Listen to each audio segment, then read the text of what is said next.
নমস্কার বন্ধুরা, আবার বেশ কয়েকদিন পরে চলে এসেছি তোমাদের জন্য একটা দারুণ সহজ ও কম সময়ে হয়ে যায় এমন একটা রেসিপি নিয়ে। এই প্রথম তোমাদের জন্য আমিষ বা মাছের রেসিপি নিয়ে চলে এসেছি। তো বেশি কথা না বলে চলো দেখে নিই এই টেস্টি রেসিপিটা তৈরির জন্য কি কি লাগছে আমাদের। তো আজকে আমরা নিয়ে নিয়েছি চুনো মাছ, একদম তাজা তাজা। তোমরা কেউ যদি চাও অন্য যে কোনো ছোটো মাছ দিয়েও কিন্তু করতে পারো। তাছাড়া আরও লাগছে আলু, পেঁয়াজ, রসুন এবং কয়েকটা লঙ্কা। আর মশলায় লাগছে চিনি, নুন, হলুদ, লঙ্কা গুঁড়ো, গোলমরিচ গুঁড়ো, জিরে গুঁড়ো, ধনে গুঁড়ো আর সর্ষে গুঁড়ো। আরও বেশি টেস্ট আর গন্ধ সুন্দর করার জন্য আছে ধনেপাতা। আর রান্নাটা হবে সর্ষের তেল দিয়ে, তাই এটাও দেখিয়ে নিলাম। সবার প্রথমে আমাদের ছোট মাছগুলোকে কেটে বা ছাড়িয়ে নিতে হবে। অনেকেই জানো, অনেকেই জানো না, তো সবার জন্যই আমি দেখিয়ে দিচ্ছি কিভাবে মাছটা ছাড়াতে হবে। এখন দেখো মাছগুলো ছাড়ানো হয়ে গেছে। আর যে আলু আর পেঁয়াজগুলো দেখিয়েছিলাম সেগুলোও কিন্তু ছোট ছোট করে কাটা হয়ে গেছে। আমি সবগুলোই তুলে তুলে আলাদা করে তোমাদের দেখিয়ে দিচ্ছি।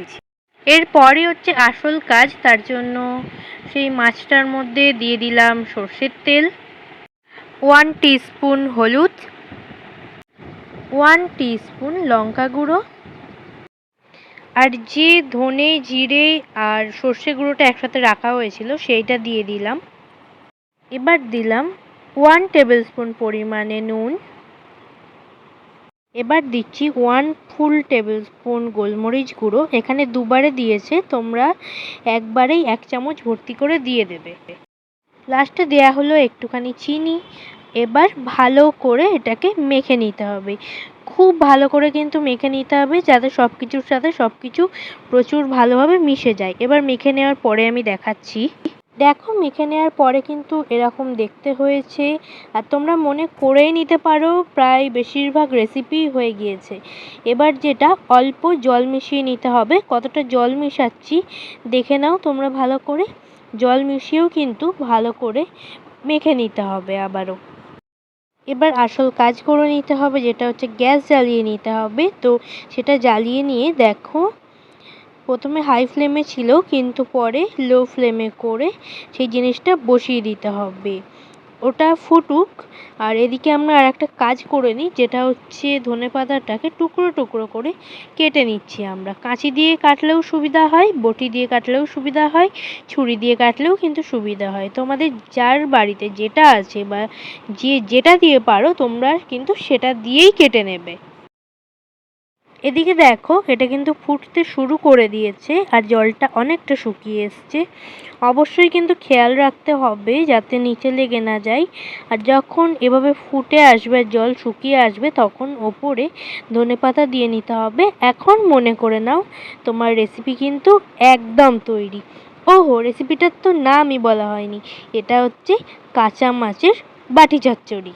অনেকেই ভাবতে পারো যে কাঁচা মাছ দিয়ে বাটি চচ্চড়ি কেমন লাগবে, নিশ্চয়ই কাঁচা কাঁচা। একদমই কিন্তু না। তোমরা অনেকেই জেনে থাকবে ছোট মাছ কিন্তু ভেজে রান্না করাচ্ছে কাঁচাভাবে রান্না করলে বেশি ভালো লাগে খেতে। দেখো আমার রেসিপি কিন্তু একদম তৈরি হয়ে গেছে। এখানে টেস্ট তোমরা যেমন এক্সপেক্ট করছো তেমন নয়, তার চেয়েও বেশি সুন্দর। বিশ্বাস হচ্ছে না? আমি জানি তো বিশ্বাস হবে না, এর জন্যই তো তোমাদেরকে রেসিপিটা শেয়ার করলাম। চটজলদি যাও আর বানিয়ে নাও। দেখলে তো কত কম সময়ে মাছের কত সুন্দর একটা রেসিপি তৈরি হয়ে গেল। এমনই কম সময়ে তৈরি হয়ে যায় সহজ রেসিপি পাওয়ার জন্য আমার চ্যানেল তপুস ফুড ওয়ার্ল্ড সাবস্ক্রাইব করে দিও। আর ফেসবুক থেকে দেখে থাকলে আমার এই page Mishti food and all diary পেজটাও ফলো করে দিও। দেখা হচ্ছে নতুন রেসিপি নিয়ে।